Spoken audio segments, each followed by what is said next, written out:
Baba, Nədir gədə? biz nəcür vücuda gəlmişik? Biz əvvəldə meymun idik, pişrəft elədik olduq adam.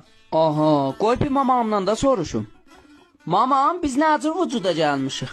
Hazreti Adamla Hazreti Havvuzduva gəlib, adamla anamısı olan uşaqlardı. Baba deyir biz meymun idik ha. O bizi demir, o öz tayfasındır. Hə, onun tayfası meymundur. Arvad kimin tayfası meymundur? Sənin tayfan meymundur da, görmüsən meymun oxşuysan? Mən meymun oxşuyuram, dayan gəlim sənə deyim.